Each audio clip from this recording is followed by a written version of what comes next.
Alright guys, so as you can see on blue side, Vae Victus, Sergeant Pepper, Et Omnia Vanitas, Mile High Life, and Frosted Cookie. And on red, the God Squad, Eddie the God, Broadskin, Andrew the God, and Erebus 12. 4 bands out thus far, Fiddlesticks and Kog'Maw, taken away by Vae Victus, Scion, and Xerath, taken away by the God Squad. Is a team going to get Janna this game? Is any team going to take Janna? That's the question. The compositions are going to be very interesting here because we know what the God Squad want. We know they want to have a team that can take the game late. Whereas we know that Vae Victus want a team that can take the game early. So we can expect to see wave clear coming out from the God Squad. We can expect to see some disengage coming out from Vae Victus. It's all up in the air right now, you guys. Is this going to be the Galio? Is this going to be the Galio ban here? No, it's not. They might end up giving up the Galio. They didn't have as strong of a showing on it in the last match, and they might end up giving it up. That is going to be the case. Galio is the first pick taken by Sergeant Pepper. They gave that one up. They knew it was going to be taked. I think they knew it was going to be taken there by Sergeant Pepper. They're simply going to be looking for something that can possibly work against it. Sergeant Pepper is very happy right now to get his Galio in the third match of this set. I don't know why it's such a big deal about Janna. Well, Janna is one of those champions that just brings a little bit too much to this map. She's kind of like the god tier champion on this map. Her and Fiddlesticks now are the god tier champs in this map because she just brings, what she brings is just a little bit too much. And for most team compositions, it just works a little bit too well. In the last game, it didn't because they weren't able to actually take much early in the game. But she did extend it, which is kind of exactly what the God Squad wanted. So God Squad might be the one true Janna counter. Who knows? And they didn't ban it out this time. I don't think they felt that they really needed to take it away. Now, Eddie the God, he's snagging his Morgana. Broadskin also snagging the Ezreal. Two good first picks here as Blitzcrank is still available. I think that Vae Victus are going to be hesitant to take the Blitzcrank here against a Morgana. They could still do it. You know, a lot of times when I've played Blitzcrank, I haven't really minded if there was a Morgana on the enemy squad because I don't really use Blitzcrank for the pulls. I just use Blitzcrank for the pressure, and you can't Black Shield pressure.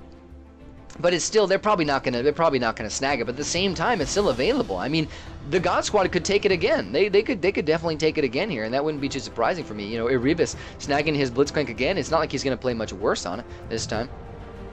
Now he's hovering over the Jace. We did have those second two lock-ins for Vae Victus. That's Et Omnia Vanitas taking his Victor. This is a go-to champion for him, you guys. This is a pocket pick, something that you would not see if you watch the VODs of the tournament series. This guy keeps this one for only the third matches, the kill matches, like they say in Dota 2, I think. And this is a big pick for him, man. Very strong champion. And in his hands, really scary. And we had Mile High Life also taking the Caitlyn as well. Another repeat onto the other ADC, the other great ADC when Ezreal is taken away. And the last two picks from the God Squad are two kind of odd ones in my opinion. We have Andrew the God going with his Nidalee, which is fairly standard. It's almost exactly the same thing as it is the exact same thing they had in the last game. Obviously, it's the same champion, but it's going to build a similar composition. But with the last pick, with the J4, that makes things really odd in my opinion. I mean, I think that J4 is a little bit too heavy of an engager.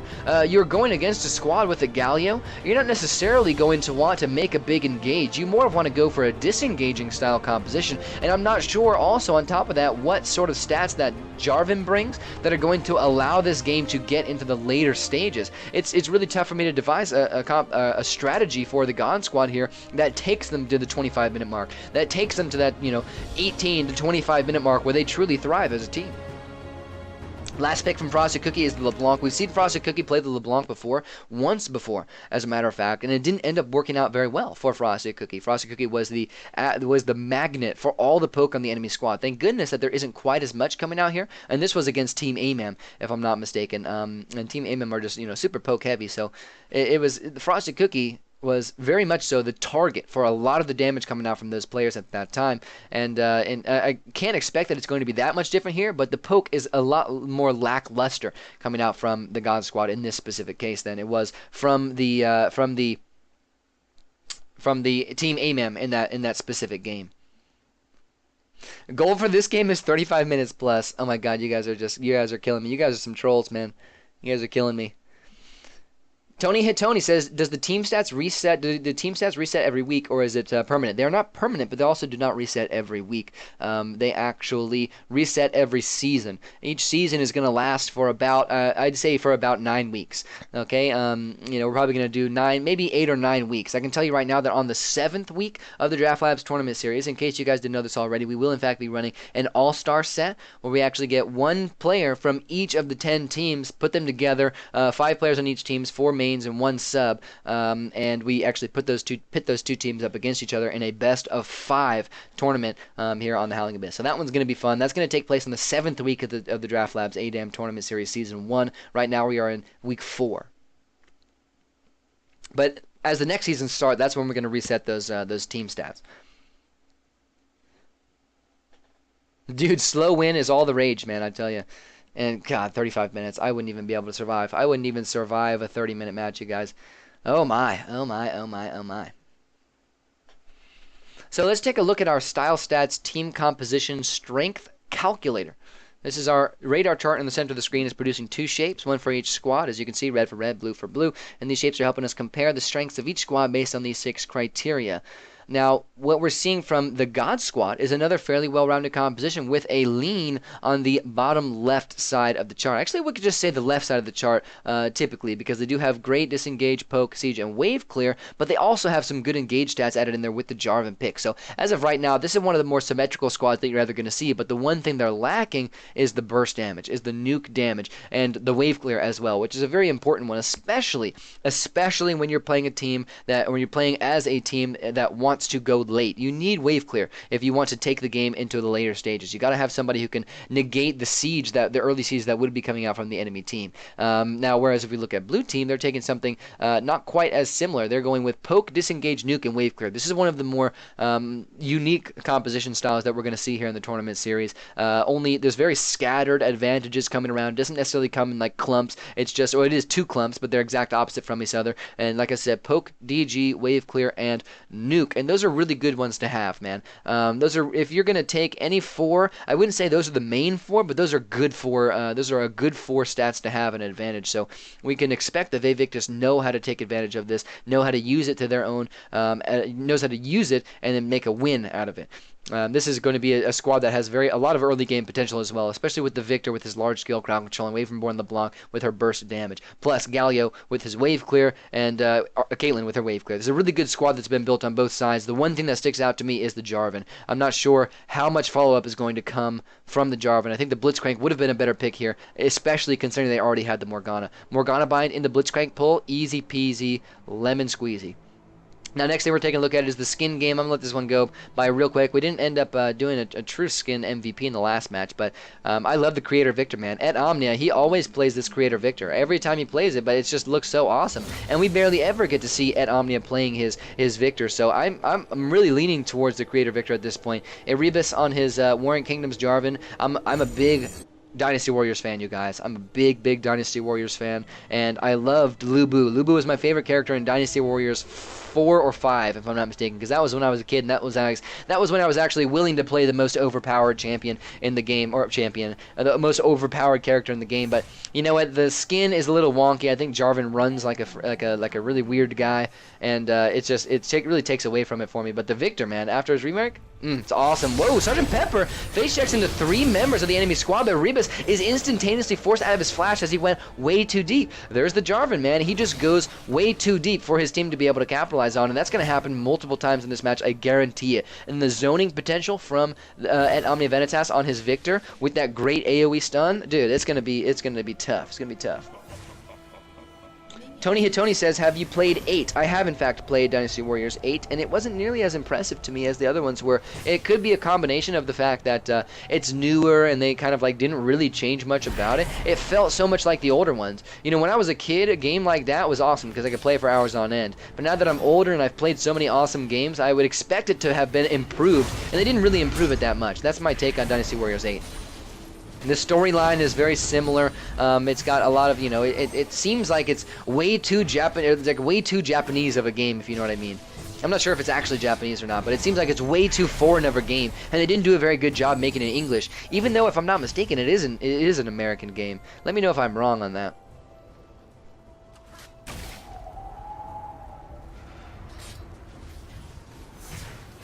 But what I can tell you is the game that I really loved, and I'm sorry I'm not doing too much commentation, but things are going fairly slow here. It's just going to be both teams trying to wave clear for the first, you know, minute, for the next minute and a half, rather.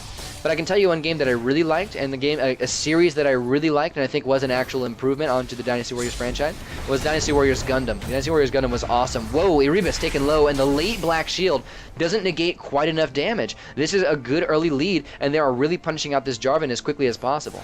I'm pretty sure it's made in Japan. Okay, I was wrong then. I assumed that was made in Japan, but the ones when we were younger, they didn't really seem as though they were made in Japan. They did a really good job of, you know, making them so that English people could actually play them. You know, American people, I could say. Their early game is going pretty heavily in favor of Vae Victus. When they chunked down Erebus twice now, he's already down on all of his health potions. He's not even getting that much health back, to be honest with you. And he's basically going to have to play safe with no aggression until level 6. Now, thank goodness he didn't die. Thank goodness he didn't end up going down here and giving up the first blood.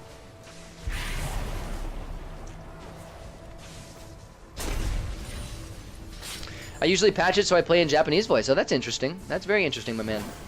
I want to learn how to do that, and I want to be able to get Dynasty Warriors Gundam 3 because that was a game that I really enjoyed. If they come out with a new one for Xbox One, I will surely grab it.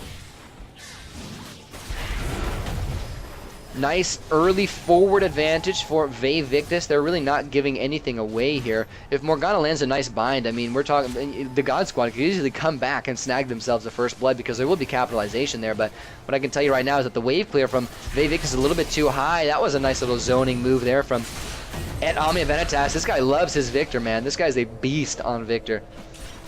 He loves this skin, too. Look at him utilizing that bottleneck. The way he angled that skill shot right there, that laser, was so perfect. It went in a diagonal pattern. It pretty much would have hit anybody that was going through there. I think the only better way to do it is to do it exactly parallel through that corridor, and that's very difficult to do. You either go super diagonally across like the way he did, or you go exactly parallel. And if you go exactly parallel right in the center, there really is nobody, no champions that can dodge it because you never really are able to stand right on the edge. It's a very difficult thing to do.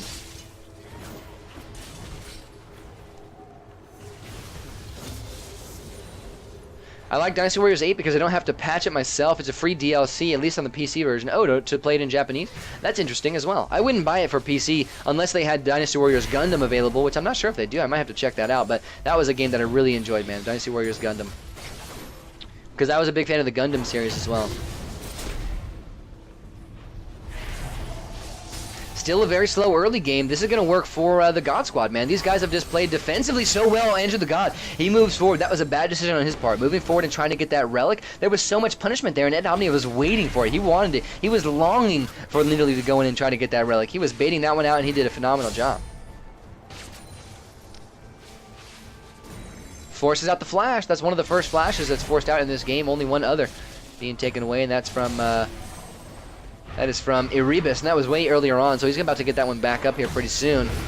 The damage that's coming out from... I'm so surprised that Vae Victus are not able to do more damage here. I mean, they're poking out, but they're just not doing quite enough. I would expect that with all this poke potential coming out from their squad that they'd be able to do a lot more damage, but they're not. They're actually... The God Squad are holding out really well, and this is 5 minutes in, not a single siege opportunity. The only game... Ooh, that's a good bit of poke down to Eddie. That's good right there. The only game that the one game that the God Squad lost in this set was due to them losing this tower at like 4 minutes. But it's not happening this time. Vae Victus are looking for some sort of siege potential, but they're not really finding much. I mean, the God Squad are conceding a lot of damage, but we're already 6 minutes into this match, and the Vae Victus weren't able to really take too much off of it. This might be another long game, you guys, and the God Squad are looking to really take this one to the 25-minute mark, minus all of my biggest wishes. I never tried it. Since you liked it so much, I'll give it a try. Yeah, it was really cool, man. Just the way they implemented they did a really good job of actually getting the Gundams right. They implemented all the cooler Gundams. You know, all my favorite Gundams from when I was a kid, from, you know, Gundam Wing. Gundam Wing, that was the one that I watched. There's a lot of different Gundam shows, but Gundam Wing was the one that I was into, and they implemented a lot of the characters from that, and they did a really great job at it, so I recommend you give that one a try. But do the third one, and I believe it's only available in Japanese right now, so you might be able to find it. You might really enjoy it, so it was a really, really, really cool game.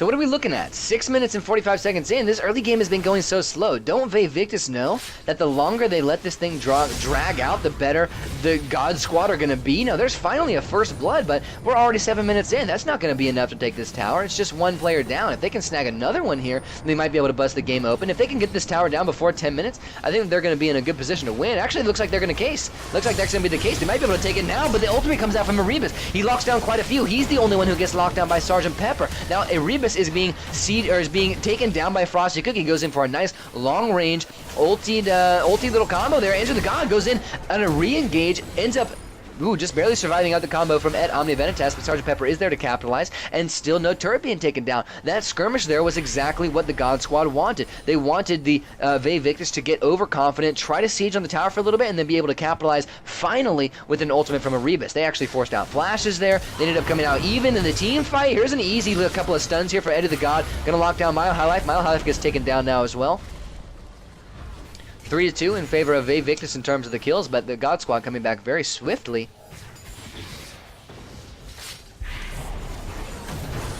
Whoa, Frosty Cookie, nice long range. Also for this game mode, I personally think that keeping every enemy's HP low is a lot better than killing them. I agree with that, and that's something that you'll see as you stick around and watch more of Team A-Man play. That's a strategy that they implement quite a bit. They're our #1 team here in the Draft Labs tournament series, not in the team stats, but in terms of just their experience. They haven't been able to play quite as many matches, but they are, I believe, 6-0 right now in terms of their matches. They're undefeated throughout the entirety of the Draft Labs tournament series, preseason and regular season, so those guys are really beasts, and you can see them utilizing that strategy to their own advantage quite a few times. Very experienced team here in this format. But you are very right.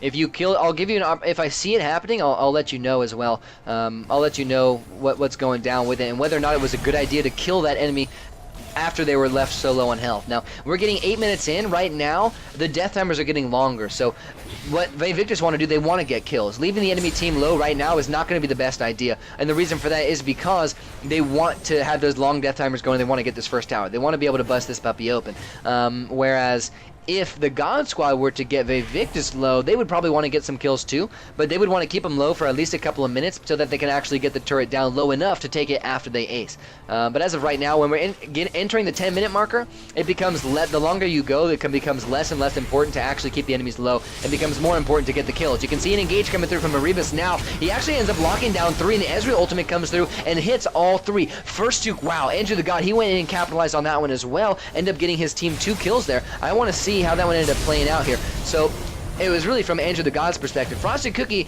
dodges directly into an Ezreal ultimate. Watch Andrew the God move forward and snag himself 2 kills right away with a nice little double swipe and a single target execute there from his Q as well. Really well played by Andrew the God.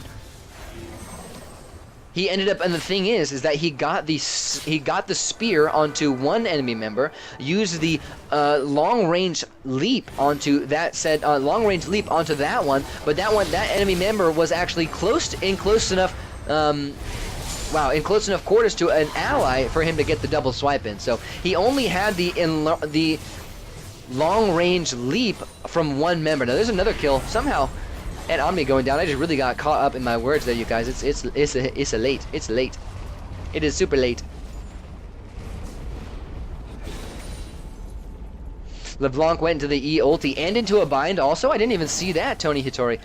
Your eyes are better than me, bro. Your eyes are better than mine.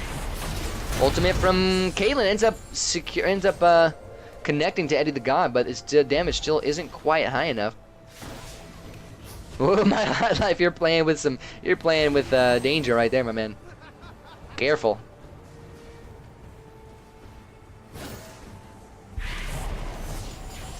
These games, man, these games with the God Squad are always so passive for so long. I mean, it's like sleeper games, dude. Sleeper for the first 25 minutes, then things just turn up and the God Squad end up winning somehow. We're 10 minutes in, and no turret has been taken. This is the God Squad's playing field right now, you guys. It looks like Vae Victus should be able to take it here, but look at that instantaneous aggression from Erebus. Stops pretty much everyone. Sergeant Pepper pops his ultimate, and they do get 1 kill, but it's traded over in against his own favor. That's Jarvan going down, and then Jarvan getting a kill. 3 assists on both of those kills as well. Oh my, oh my. The God Squads are a serious contender in these matches, you guys. Playing with danger. Yeah, dude, it's late. Come on, man. Don't kappa everything I say. It's just late.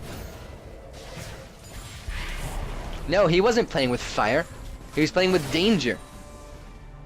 I'm sorry, the LeBlanc is my friend, so I'm paying more attention to his playstyle. I don't mind. You can pay attention to whoever's playstyle you want, bro. Frosted Cookie, easy kill for him. Distorts that, or excuse me, ultis that distortion. Gets the double bounce, then gets the transport back. No biggie, no biggie. I feel like I'm shotcasting like Trick to G right now. Erebus, he goes in, gets the flag and drag.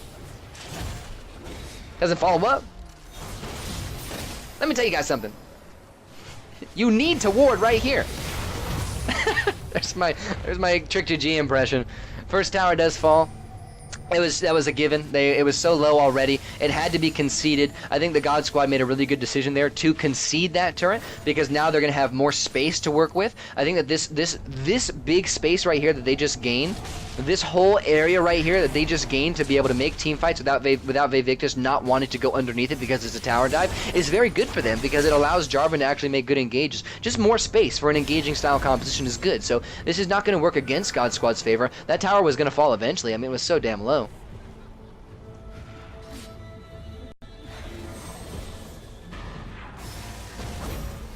There's the bind of Reno to the laser Reno. Maybe the flag and drag of Reno into the altar Reno. Sergeant Pepper going to try to counter Reno, but not going to happen. Erebus actually flash a Reno out of there instantaneously. Reno. Now the Ultra Reno coming out from Ed Omni Vanitas. It might end up slaying Erebus Reno, 12 Reno, but now Eddie the God Reno is going in. Might land a stun Reno on a Frosted Cookies Reno. Does end up doing so. That's one kill, 1 for 1 so far. Nidalino, she ends up falling out. Eddie the God in the backlines with no Ultra Reno. He might be able to find something, but he looks like he's not going to be able to, and that's going to be a 3 for 1 so far in favor of Vae Victus Reno. Broadskin Reno might be able to disengage, but could end up being the case. It's a definite possibility here. He could end up getting taken down by a nice laser from Ed Omnia Reno as well. It's a definite possibility. Oh, there's the ultimate. There's the execution. That's exactly what they needed. And now that the Vae Victus have gotten that late ace here, that late quadra kill, they're actually able to get a lot of damage on this turret. But with Erebus back, the pressure is on. I don't think there was enough pressure coming out from the just a Nidalee and a Jarvan with no ultimate there. I don't think the pressure was quite high enough to merit Vae Victus backing off in the way that they did. Now they're just going to have to deal with another 4-man squad right as soon as they get back.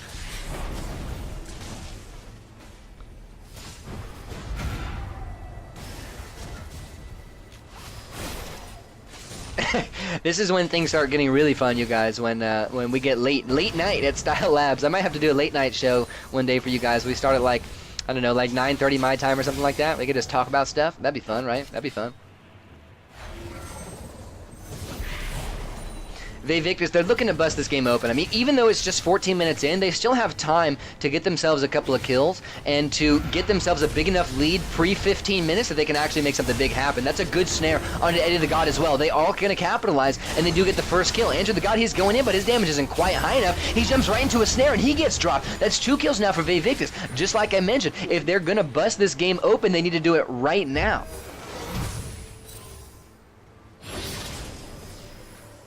And they were really handed over those 2 kills. I mean, Eddie the God was moving forward while he was chained up there. That's really surprising to me that he would do that and not simply disengage, back off. His bind was plenty long range to be able to land it out of the range of that snare from LeBlanc. Wow, Jarvan just got dropped after he ulted. He did a great job of getting away from the Galio ultimate there, and he did end up falling there to Broadskin as well, but he just got dropped, man. There was 3 members to focus on him. Caitlyn, LeBlanc, and Victor, there's no way you're surviving that. I don't care what champion you are. Now, Eddie the God gets dropped before he can even make anything happen with his own ultimate. Eddie Omnia Vanitas ends up killing the aggressing Nidalee. That's a double kill for him. This tower's going down just after 15 minutes. Vae Victus is doing exactly what they need to do to win this game. They're busting it open as quickly as they possibly can, and this might be a little bit too early for the God Squad. Erebus, no ultimate. He gets locked in stuns. A laser dropping Ezreal, but Caitlyn picks up the kill, and a double for Caitlyn as they snag 2 more. That's an ace. Now the game is busted open. The game is busted wide the heck open in favor of Team Vae Victus. They get the inhibitor down, they get a bunch of damage down to these towers, and they're going to be looking to win this in 1 siege from here on out. In similar fashion, but later in the match as they did in the first game. I don't think the God Squad are really playing at their best right now. These guys must be tired. There must be something going on because these guys are not playing in their usual style. They conceded that first tower, which was great. They lost the second tower. That's okay. But they haven't been playing their awesome, their really awesome, defensive playstyle. Let's take it late playstyle, especially when it comes to defending these two Nexus turrets. This is where we've seen them hold out before, but we haven't seen them hold out for long enough. What's up, Storm? You're coming in. You're tuning in quite late tonight.